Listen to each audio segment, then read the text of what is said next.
Hello student, कैसे हैं आप? आई होप आप सभी अच्छे होंगे। प्यारे बच्चों, आज हम करेंगे कक्षा 7 के हिंदी के पाठ 6 को। इस पाठ का नाम है बच्चों राखी का मूल्य।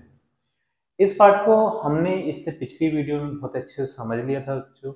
अगर आपने वो वीडियो नहीं देखी है तो वो वीडियो देख लीजिएगा, जिससे कि ये प्रश्नोत्तर आपको बहुत अच्छे से समझ आ जाएंगे बच्चों। ठीक है बच्चों, बिल्कुल भी देर ना करते हुए चलते हैं इस पाठ के प्रश्नोत्तरों की तरफ। इस पाठ का जो पहला प्रश्न है बच्चों वो है बोध प्रश्न। इसमें निम्नलिखित प्रश्नों के उत्तर लिखिए। यहाँ पर हमसे प्रश्न पूछे गए हैं, उनके उत्तर हमें बताना है बच्चों।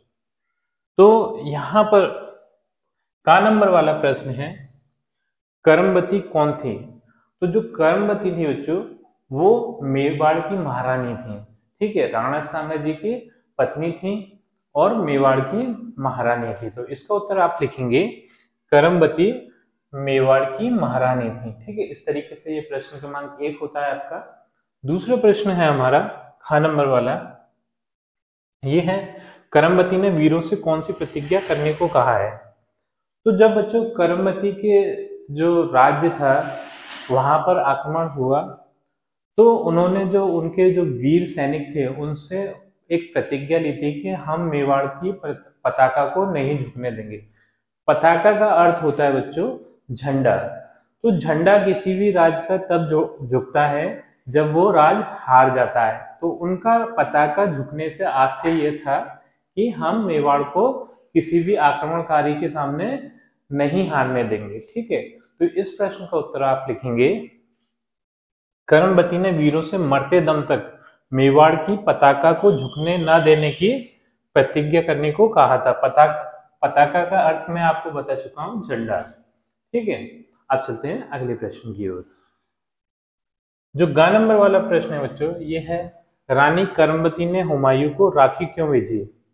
तो जो रानी कर्मवती थी बच्चों उनकी जो सेना थी वो बहुत कम थी और जो आक्रमणकारी सेना थी उसकी सेना बहुत ज्यादा थी।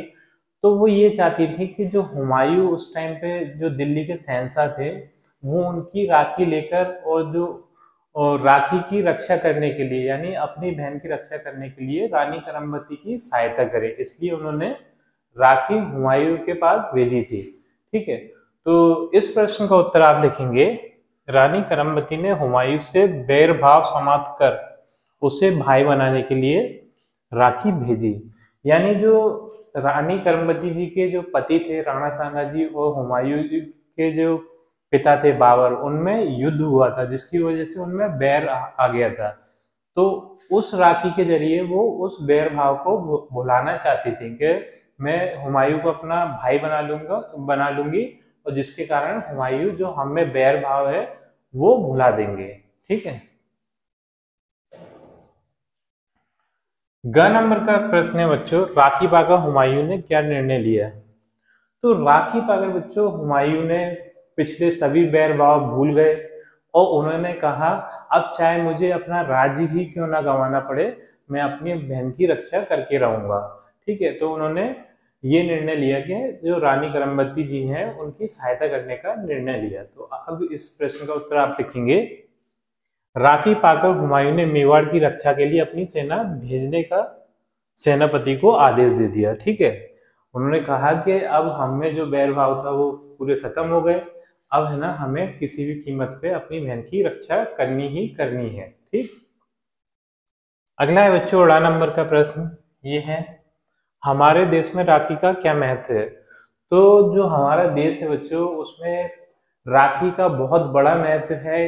ये भाई बहन का बहुत बड़ा त्योहार के रूप में इसे मनाया जाता है और इस राखी की वजह से एक भाई अपनी बहन की रक्षा की प्रतिज्ञा लेता है और कोई भी मुसीबत अगर उसकी बहन पे आती है तो भाई किसी भी कीमत पर अपनी बहन की सहायता करता है। ठीक है, यानी बहुत ज्यादा महत्व है राखी का हमारे देश में। तो इस प्रश्न का उत्तर आप लिखिएगा हमारे देश में राखी को भाई बहन के स्नेह बंधन का प्रतीक माना गया है।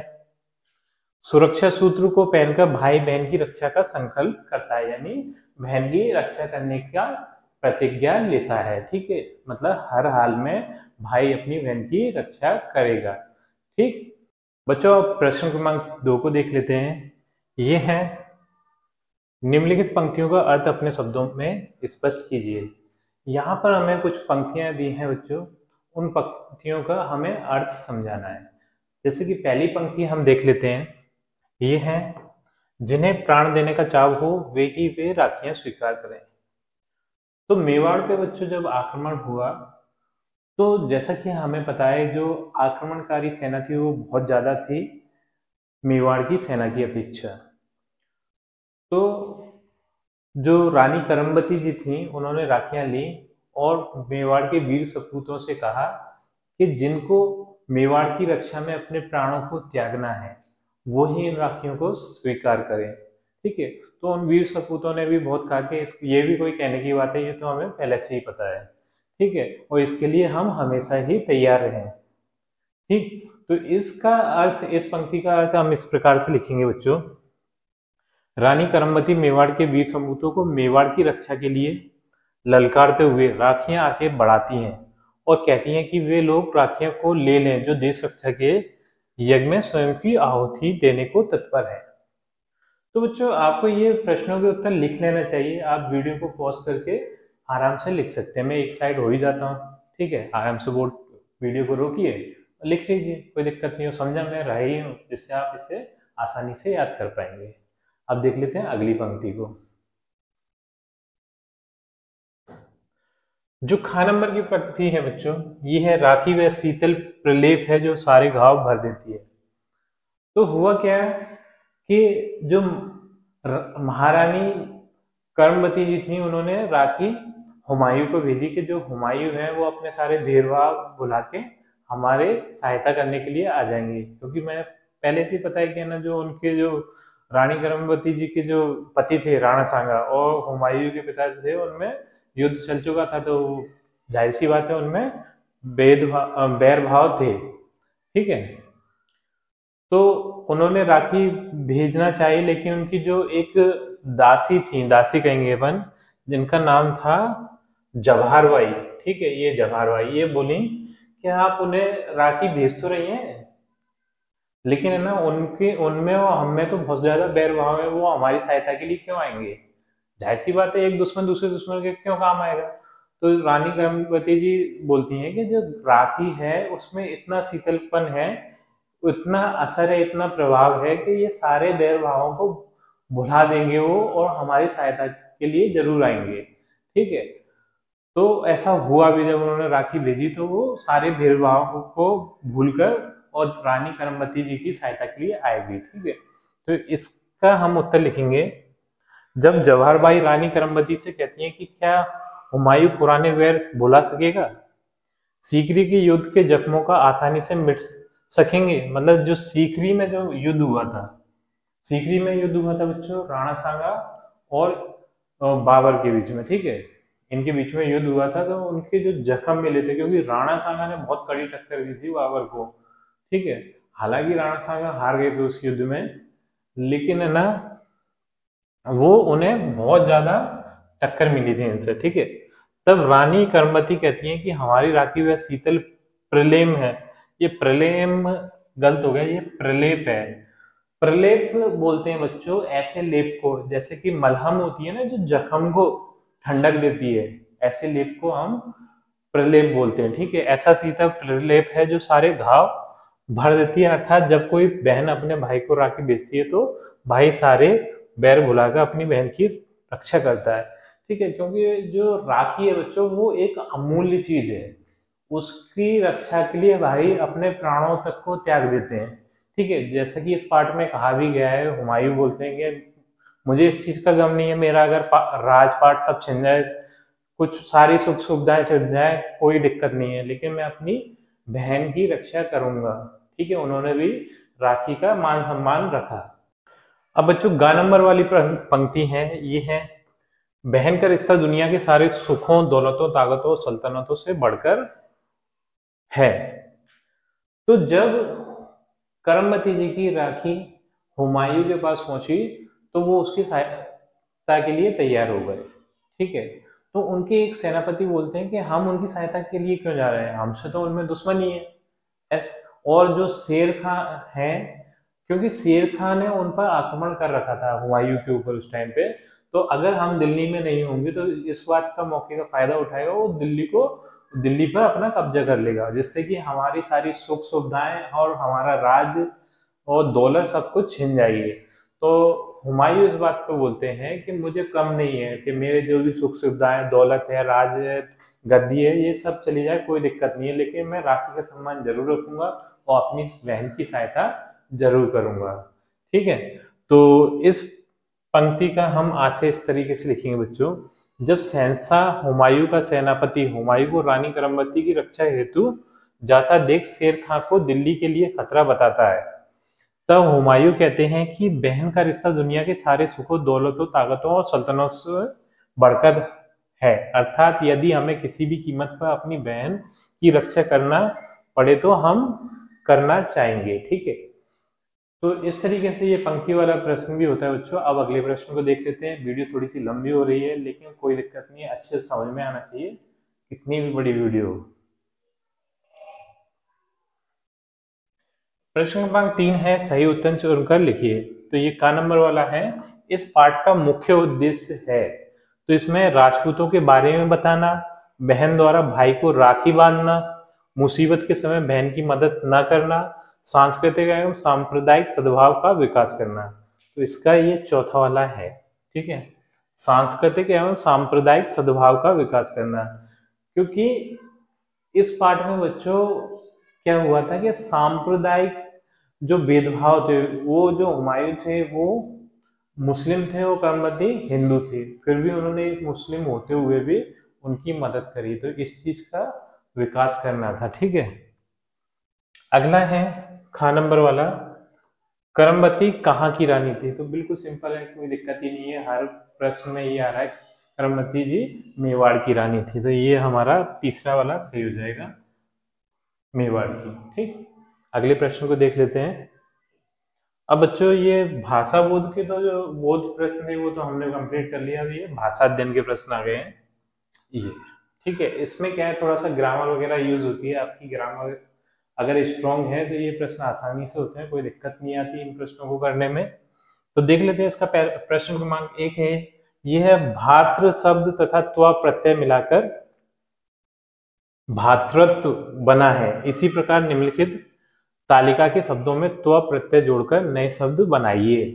तो सबसे पहले तो हम ये जान लेते हैं कि प्रत्यय होता क्या है। तो जो शब्द किसी शब्द के अंत में लगकर उसका अर्थ बदल देता है, उस शब्द का अर्थ बदल देता है या फिर नया शब्द बनाता है, उस शब्द को हम क्या बोलते हैं, प्रत्यय बोलते हैं। तो यहाँ पर देख लेते हैं, जैसे ये जो शब्द दिए हैं हमें बच्चों, इसमें त्व प्रत्यय लगाना है हमने।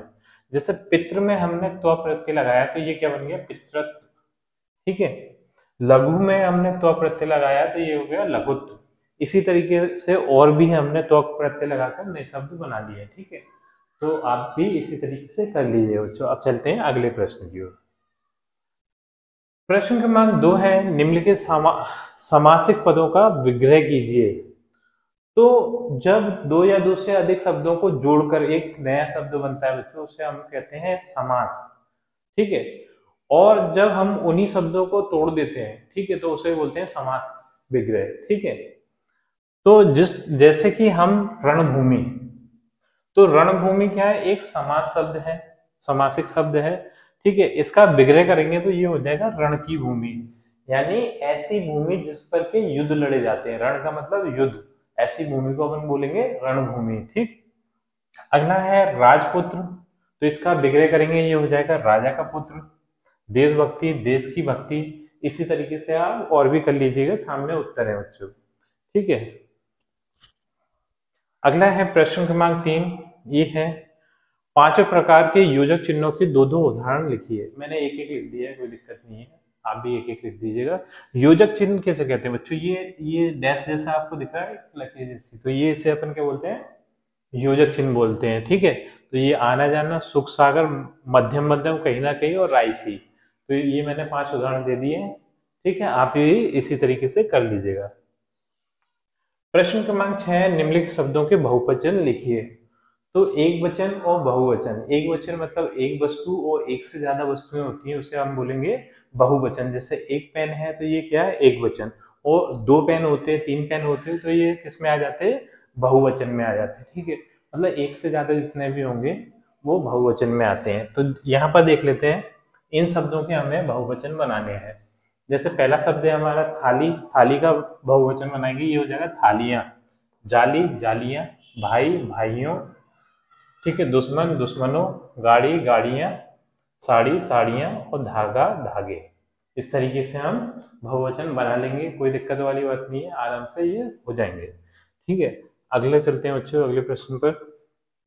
ये प्रश्न क्रमांक 7 ये है, निम्नलिखित मुहावरों का अर्थ स्पष्ट करते हुए अपने वाक्यों में प्रयोग कीजिए। तो यहाँ पर हमें कुछ मुहावरे दिए हैं, उनका सबसे पहले हमें अर्थ बताना है कि इस मुहावरे का ये अर्थ है, उसका फिर एक वाक्य बनाना है। तो वाक्य इस तरीके का बनाना है बच्चों, उस वाक्य में मुहावरे का प्रयोग किया गया हो, इस तरीके से वाक्य बनाना है। मैंने भी कुछ वाक्य बनाए हैं, आप भी अपनी मर्जी से कुछ और वाक्य बना सकते हैं। जिससे ले लेते हैं बच्चों, का नंबर का है ये पहला मुहावरा है, हंसते हंसते प्राण देना। इसका जो अर्थ है बच्चों वो है सदैव बलिदान हेतु तत्पर रहना। मतलब बलिदान के लिए हमेशा तैयार रहना, फिर कोई बहाना नहीं लेना कि भैया अभी मेरे छोटे छोटे बच्चे हैं, अभी मेरी शादी नहीं हुई, इस तरीके के कोई बहाने नहीं लेना। अगर बलिदान का मौका आ गया तो हंसते हंसते अपने प्राणों को दे देना, अपने देश के लिए, ठीक है, जन्मभूमि के लिए अपने प्राणों का न्योछावर कर देना। ठीक है, तो इसका वाक्य मैंने बनाया बच्चों, मेवाड़ की रक्षा के लिए वीर राजपूतों ने हंसते हंसते अपने प्राण दिए। ठीक है, मतलब उन्होंने किसी भी प्रकार के कोई भी बहाने वगैरह नहीं बनाए, किसी भी प्रकार का उन्हें गम नहीं था, उन्होंने हंसते हंसते अपने प्राण दिए। क्या ये तो बहुत ज्यादा उनके लिए गर्व की बात थी, क्या हम अपने देश की रक्षा के लिए, अपनी जन्मभूमि की रक्षा के लिए हम अपना बलिदान दे रहे हैं, ये उनके लिए एक सम्मान की बात थी। ठीक है, अगला है आग उगलना। तो इसका अर्थ है बुराई करना। ठीक है, इसके लिए मैंने जो वाक्य बनाया है बच्चों वो है, पाकिस्तान व्यर्थ ही भारत के विरुद्ध आग उगलता रहता है। मतलब भारत की बुराई करता रहता है व्यर्थ में ही, उसका कोई मूल्य है ही नहीं है। ठीक है, मतलब ना बोलता रहेगा कि भारत ऐसा है वैसा है व्यर्थ में, लेकिन ना भारत जैसा अच्छा देश कोई भी विश्व में नहीं है। ठीक है, अगला है प्राण कांपना। प्राण कांपने का अर्थ होता है अत्यधिक डर लगना, बहुत ज्यादा तब डर लगने लगता है तो इंसान कांपने लगता है। ठीक है, मौत का भय देखकर या फिर किसी भी तरीके का भय देखकर उसको एकदम से वो कपने लगे, तो मतलब उसका प्राण कपने लगे। ठीक है, तो इसका मैंने वाक्य बनाया है, ये है, तूफान की तीव्र गति को देख नगर वासियों के प्राण कांप गए। मतलब इतना तेज तूफान था, इतना तेज तूफान था कि सभी उसे देखकर कांपने लगे, मतलब उसके उनके प्राण कांपने लगे, उन्हें मौत का भय होने लगा कि अब तो हम मर ही जाएंगे, अब हम बच नहीं पाएंगे। अगला है बच्चों खौफ खाना। खौफ खाने का अर्थ है डरना। ठीक है, इसका वाक्य प्रयोग होगा, चंद्रशेखर आजाद के व्यक्तित्व से अंग्रेज भी खौफ पाते थे। मतलब इतना खौफ था, इतना खौफ था कि चंद्रशेखर आजाद जी की मृत्यु हो गई थी, फिर भी कोई भी अंग्रेज उनके समीप तक नहीं जा पा रहा था। उन्हें इतना खौफ था कि कहीं ऐसा ना हो कि वो उन्हें मार दें, उनके चंद्रशेखर आजाद जी का अंग्रेजों के मन में। ठीक है, अगला है जादू का पिटारा। इसका है करामात की थैली। इसका वाक्य प्रयोग करेंगे, शिक्षा के पास कोई जादू का पिटारा तो है नहीं जो उसे खोले और विद्यार्थी बिना पढ़े परीक्षा में उत्तीर्ण हो जाए। ठीक है, तो शिक्षक के पास कोई जादू का पिटारा नहीं होता बच्चों कि वो उसे खोले और विद्यार्थी बिना मेहनत के पास हो जाए। विद्यार्थी को मेहनत करना पड़ेगी और तभी वो अच्छे नंबरों से उत्तीर्ण होगा। तो मेहनत करना पड़ेगी बच्चों, कोई भी शॉर्टकट नहीं है। अगला है आग में कूदना, यानी कठिन रास्ता चुनना। तो इसका वाक्य बनेगा, कानून के विरुद्ध कार्य करना आग में कूदने के समान है। यानी अगर हम कोई भी काम कानून के विरुद्ध करते हैं तो वो ठीक ऐसे ही है जैसे हम आग में कूद गए हों। ठीक है, इसलिए हमें सारे काम कानून के दायरे में ही करना चाहिए, कानून के विरुद्ध कोई भी काम नहीं करना चाहिए, नहीं तो हम बहुत ज्यादा परेशानी में पड़ सकते हैं। अगला है घाव भरना, दुख कम करना है। इसका वाक्य प्रयोग होगा जहां तक संभव हो हमें दूसरों के भाव बढ़ना चाहिए, यानी कि दूसरों के दुखों को कम करना चाहिए, दूसरों की सहायता करनी चाहिए। अगला है आंख उठाना। आंख उठाने का अर्थ है चुनौती देना। ठीक है, इसका वाक्य बना है बच्चों, रानी लक्ष्मीबाई ने अंग्रेजों के समक्ष आंख उठाने का साहस किया, यानी अंग्रेजों को चुनौती दी। जब अंग्रेजों ने उनके राज को हड़पना चाहा तो उन्होंने अपने राज को ऐसे ही नहीं जाने दिया, उन्होंने उनको चुनौती दी कि आपको मेरा सामना करना पड़ेगा। ठीक है, यानी उन्होंने उनके सामने, अंग्रेजों के सामने आंख उठाई। ज है बच्चों कयामत का पैगाम। इसका अर्थ होगा प्रलय की सूचना। ठीक है, इसका वाक्य प्रयोग हुआ, पाकिस्तान द्वारा आतंकवाद को संरक्षण देना स्वयं उसके लिए एक दिन कयामत का पैगाम लेकर आएगा। ठीक है, अगला है तिरछी नजर करना, यानी नाराज होना। इसका वाक्य प्रयोग बनेगा, मेरे द्वारा सच बोलने पर तुमने अपनी नजर तिरछी क्यों कर ली। यानी जब ना सच बोला गया तो वो नाराज हो गया, अगला व्यक्ति नाराज हो गया, उसने अपनी नजर तिरछी कर ली, यानी इसका संकेत ये था वो नाराज हो गया, उसे उस सच बात का बुरा लग गया। ठीक है, तो बच्चों इसी के साथ ये बच्चों हमारी वीडियो कंप्लीट होती है। आई थिंक प्रश्नोत्तर आपको बहुत अच्छे से समझ में आए होंगे। यदि प्रश्नोत्तर अच्छे से समझ में आए बच्चों तो वीडियो को लाइक कर दीजिए, चैनल को सब्सक्राइब कर दीजिए, और आपके लिए हम ऐसी वीडियो अच्छी अच्छी बनाते रहेंगे। ठीक है बच्चों, आपसे मिलते हैं अपनी अगली वीडियो में।